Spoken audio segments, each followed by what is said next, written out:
All right, it started. Welcome everyone to Crisis Educators, responding with confidence and protect every student. This is a tool we will be using for our rest of our careers and is a very important thing to have. I'm Leona.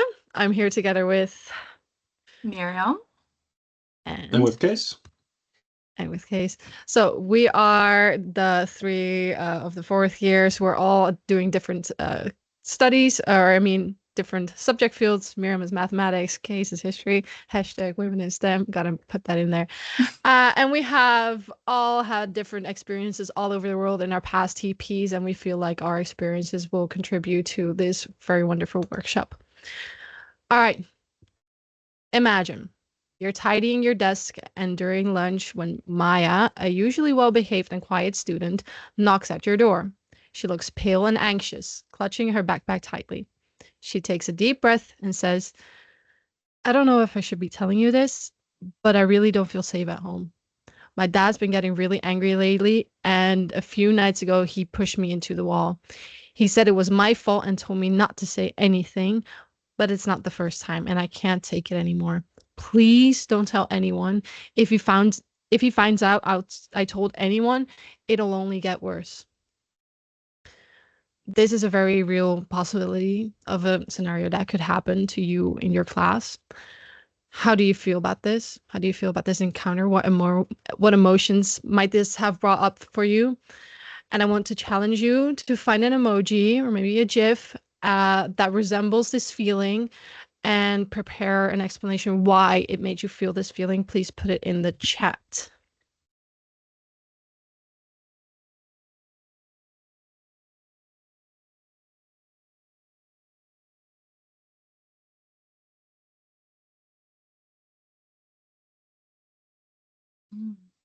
Very shocked emoji.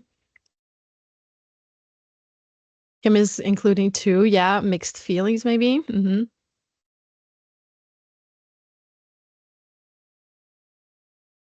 Okay.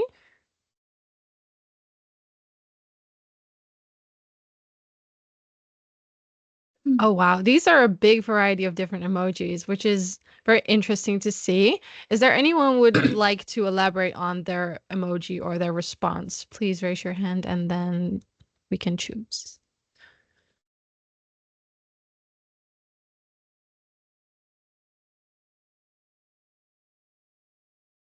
No one that wants to explain what their initial response is? All right, Lynn, could you please? Right. As a person, you wouldn't expect this to happen in a household, especially if you're raised in a healthy household or in a household where abuse isn't hopefully encountered. So if you're hearing this from a close friend, you would obviously be shocked. You wouldn't even consider this as a possibility, and you would I put shocked because, but maybe I would have also put something of maybe sort of a thinking emoji of maybe how could I help them? How could I help them escape this environment, or uh maybe talk to someone? I don't know, because this is a very sensitive topic, so you don't really know how to approach this properly.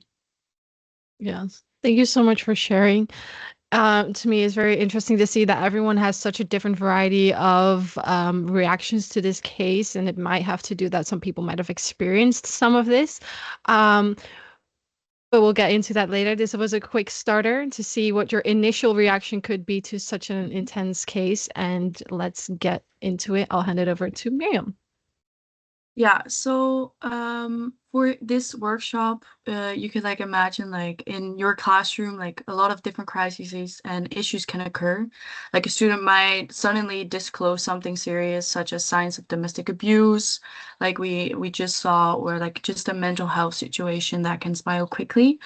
So, and international school students don't always have that strong local network support from their family or friends, and they can step up to you to their teacher that they do trust. And for us as teachers, that can be very difficult and scary to not know what to do in the moment like that, because it suddenly comes to you, and choosing the right steps and knowing where your responsibility starts and ends can help us with reacting confident and care to the students to ensure that they won't suffer any further harm.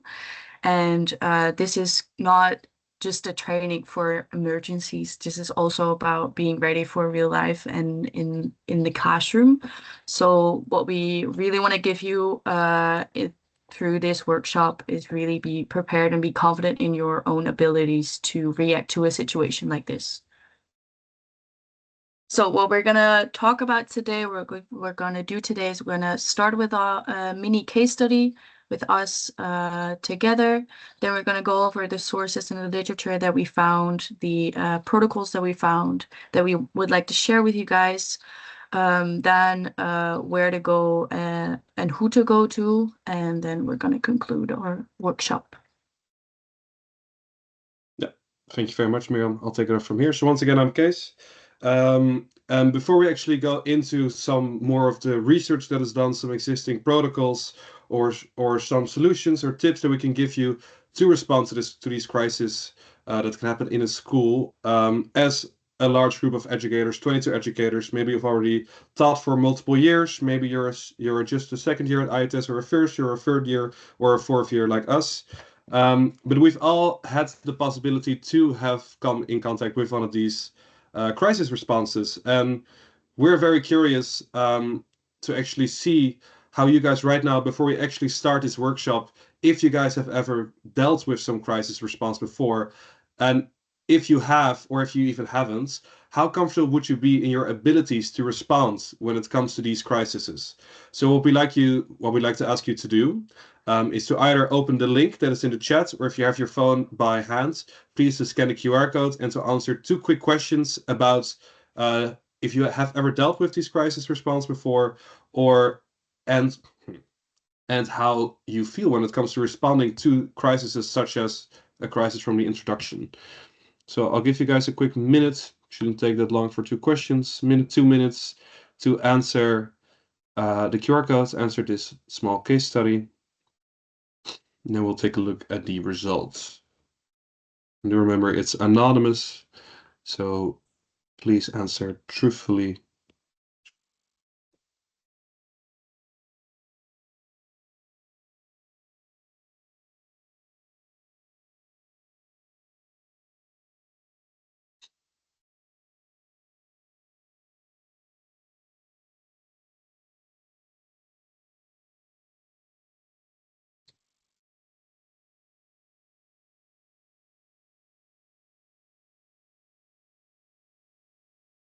Right, I'm quickly waiting for most of the results to come in.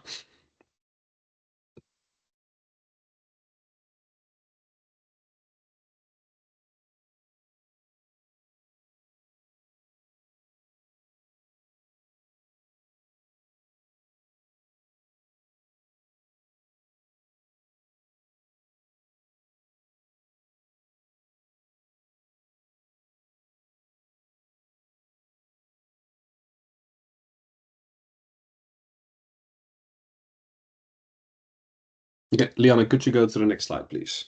Yes. We've gotten the results. So let's take a look at the results we've got. Okay, it's very interesting to see. If we first look at the left side of our screen, we can see, have you dealt with crisis response before? And it's actually pretty even. We have 44% that have actually experienced a crisis, and we have 56% that have not yet experienced a crisis before.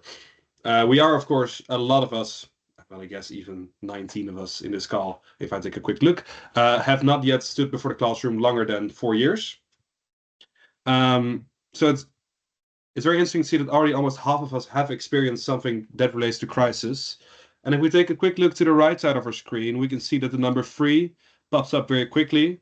That we have a rough medium of 4.67 in which we are confident in our abilities to respond to crisis. So we stick around the 5 or around the 4.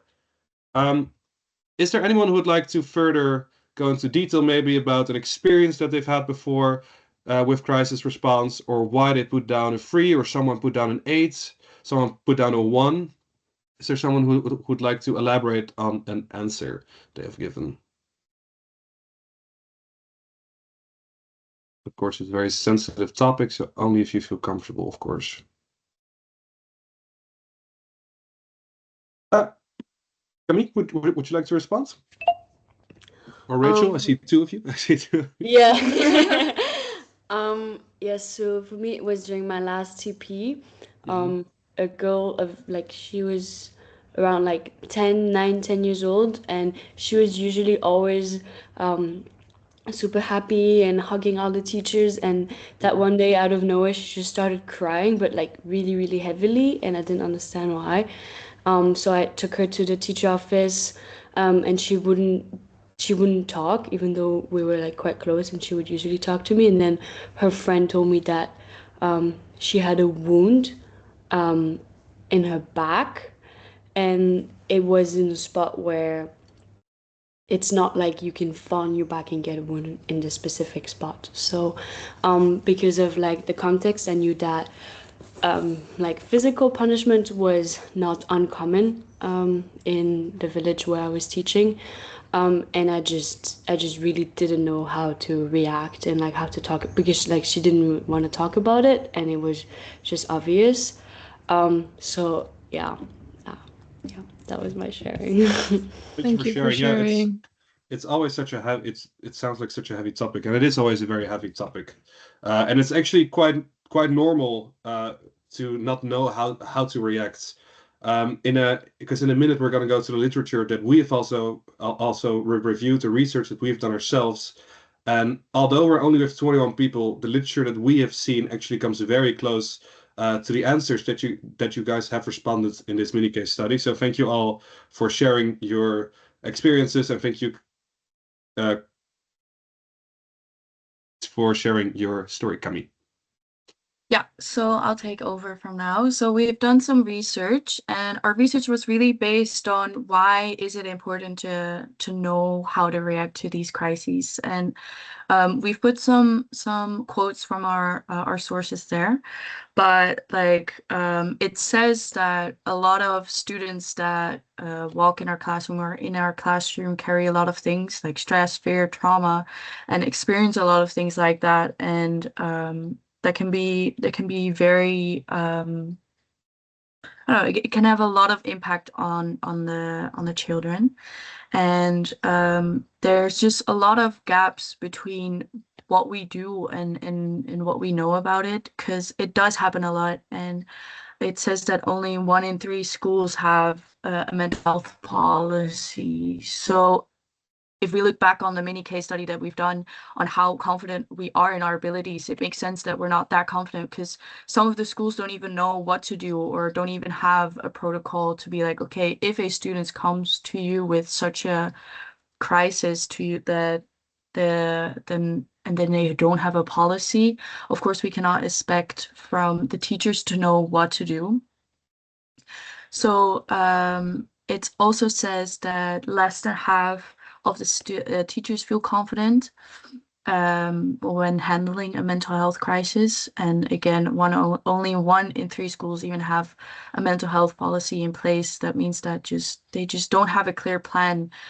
So when something happens, staff are often feel like left to figure out on their own, and that's not how it should be. And what we can also see on the bottom right is that 1 in 4 students feel unsafe at school. And I feel like that's just also not only because of bullying, for example, but this is also inconsistent rule. What if my school doesn't even have a mental health policy? How can I trust the teacher to know how to help me and how to support me? So just not having those rules and not having clear plans and policies for these very important things can have a lot of impact on both the school, the teachers, but also the students. So that's why we were very focused on why we should make this workshop, because it is very important. Thank you so much, Miriam. Okay. Before we actually go to some existing protocols, something tragic happened. A big Wi-Fi storm happened to all our routers, all our laptops. And on your left, you can see a bunch of blue text bubbles. In these blue text bubbles, you can see different steps that you should take according to Dutch national schools, since most of ITES alumni do end up teaching in Dutch international schools, maybe even in Dutch bilingual schools or in Dutch national schools. We thought it's important to also give you guys the steps that are actually in existence for Dutch schools. But what happened to these these text bubbles in a crazy Wi-Fi storm? They all got hustled. And what I want to ask you to do is in the chats, please, to what you think feels right, what you think you should do, or you think this protocol should be, please place these steps back in the first step you should take, all the way to the 5th step you should take. So please put them down from step 1 back to step 5. And sorry, I got a text. Please put them down from step 1 to step 5 into the chats, and I'll give you guys 3 to 4 minutes to complete this. And please don't send it yet. Please only send it whenever I give you the signal to send, so we can see that somebody answers and how close we've gotten from step 1 to step 5. So please put them into the chats. And you don't have to write the whole sentence. You can just use the first word because they're all different from each other. So if you say 1 is the constellation, then you put 1 constellation to make it easier.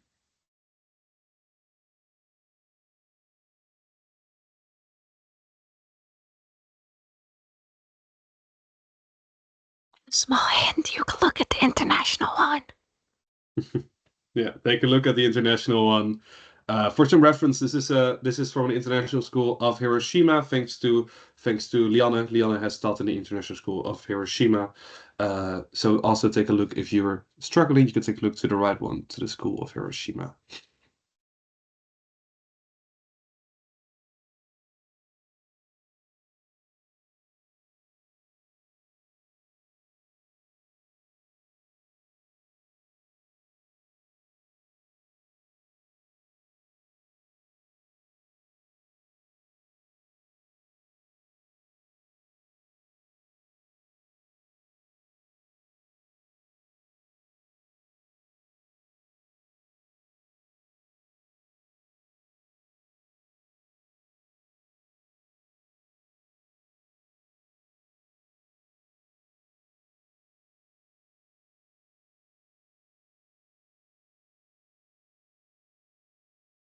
All right, let's say 1 more minute to fill in the steps from 1 to 5. What would you do? How would you do it? And what do you think the Dutch National School curriculum thinks that we should do it?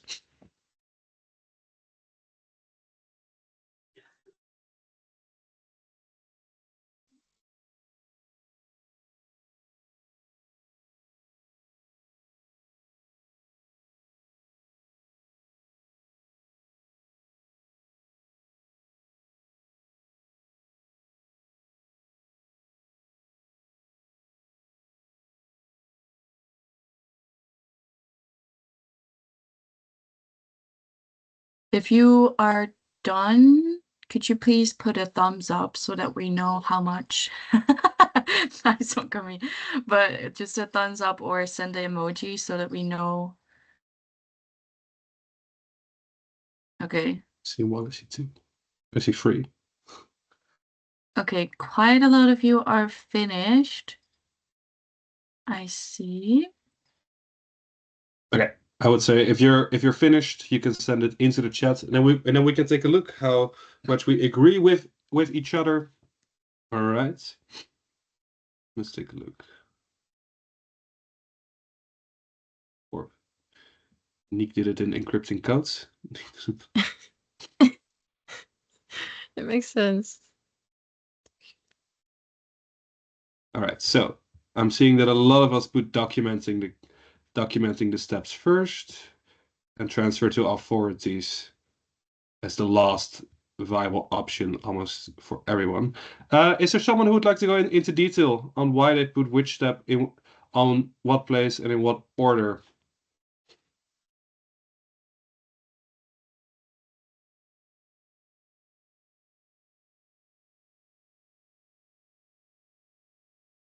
Me again? So Oh, yeah, Rachel. yeah. So what I was thinking is, if children shows a signal that they're experiencing something tough, then we can first make it documented so that we can report it back to the case later on. Mm-hmm. And then then we have to think about how severe it is before we reach out for help or reach out to the parents, because we first need to think, is it possible for me to deal with it?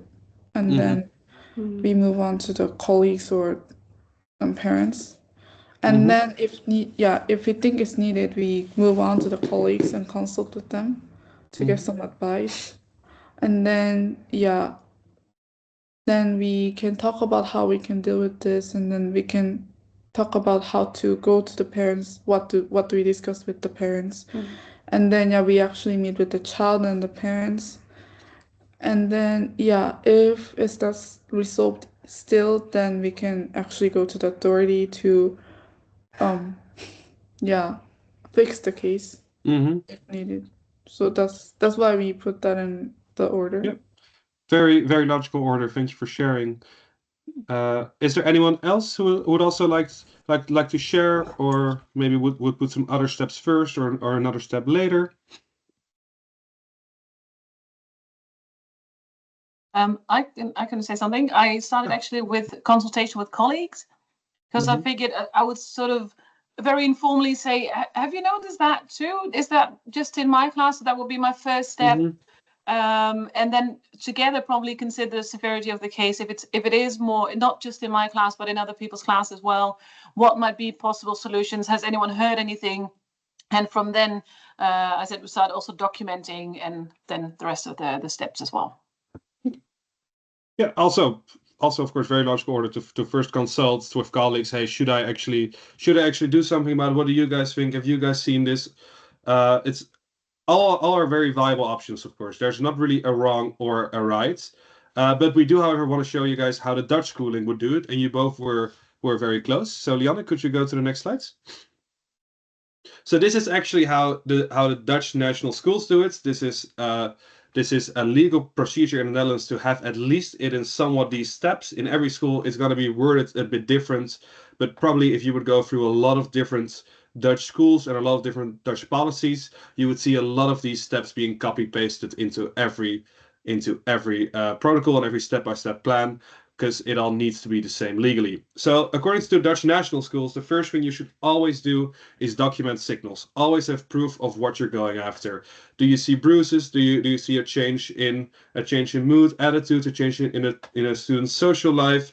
Write it down, have it documented. Always have something to back up your own case. Then the Dutch schooling would say, afterwards, now we're going to consult it with some colleagues. Look, I've seen this and this and this with students. What do you think? What should you do? And what should I do especially? How can I best be there for the students? After consulting, and you still need to go further, your colleagues also think, okay, this is a case, we need to go further. Only then we start meeting with the child and the parents' guardians. We talk with them, we talk with the parents. Maybe the parents can give us some more information. Maybe there's something more that we can do for the parents. And afterwards, even if you have met the parents, we've already gone to the step where we do need to consider the severity of the case.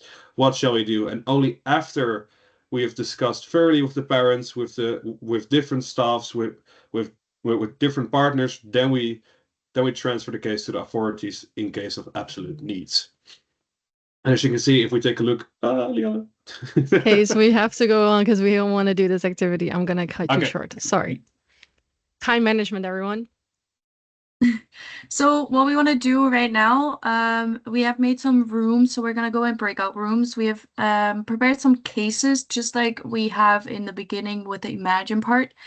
What we're gonna do is we're gonna go back to the protocols and see, okay, for example, in a story, where are we and at this certain step, and also decide what action you would take. So we will, if Case could send us into breakout rooms, and again, all of us will be in a breakout room. So I will be in a breakout room. Lianne and Kees will also be in a breakout room. So if you have any questions, you will be able to ask us. Everyone ready?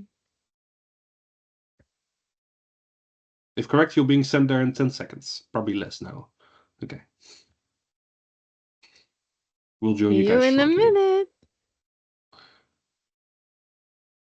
Oké, ik ga naar Ik 2. 1, hè? Ik ga naar Ja. 3. Yes. Goed Tot zo. zo.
Okay, it's working.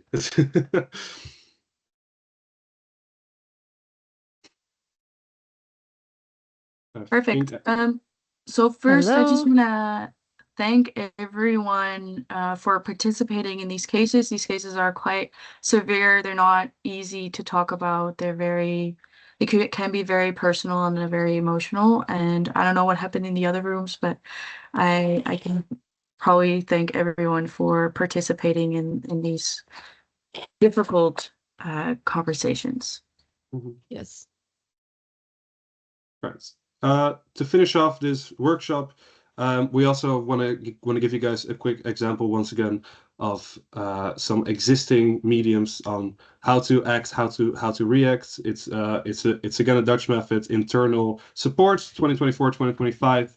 The purple is what we can do as a mentor. We can help them with study skills, study choices, group dynamics, very individual stuff for the student that is based on school. As soon as it starts getting further, we're going to move to green, and that's additional guidance within the schools. So for example, also on a better note, the student is gifted, go to a gifted coach. But otherwise, you can go to an anti-bullying coordinator. Most schools have it. A confidential advisor. Most schools have it. And in the worst cases, of course, always try and seek some external partners. There's a lot of external partners. Most schools have links. Most schools have bureaus in which they work with for real counselors and real therapists to where they can send students with real damage. So please always take a look. What can I as a teacher do, and what do I need help with? All right. That is our workshop. Thank you everyone so much for joining. I hope you learned a lot and have had some practice with some cases that might help you be prepared for the future in your future teachings, whether you've been teaching for a few years like Ellison and Ellen, or you've just started teaching, or you're in your going into actually getting a job after ITES. Thank you all so much. These are still our sources, and this is it. Thank you. Thank you. Ooh. Thank you. Thank you guys so much. Thank you. Thank Thank you. you all so Bye. much for joining. Bye, guys. Thank you. See you at the last round. See you at the last Thank you. See round. you. Blijven jullie even achter? Ja. Yes. Nou, wat vonden we ervan? Dit ging best goed. Ik wist ging niet dat echt wij goed. zo snel door de cases gingen. Want Alice zat erbij. Die zei, nou, dit mag je niet als leraar opnemen. Dus ik zal gelijk naar de authorities gaan. En toen dacht ik, ja. Ik had op zich best hele goede. Ik had op zich best wel. Het waren maar 4 van de 7 die steeds aan het praten waren. Maar iedereen gaf wel Ja. steeds lekker hun mening. Ik had niet door dat ik aan het jappen was. Jij zei, Kees, stop. Ik keek, Ja. dit is ook al 10 voor 10 voor Ja, 1. daarom. Ik ga trouwens even stoppen met opnemen. Oké. Oh ja. Stop.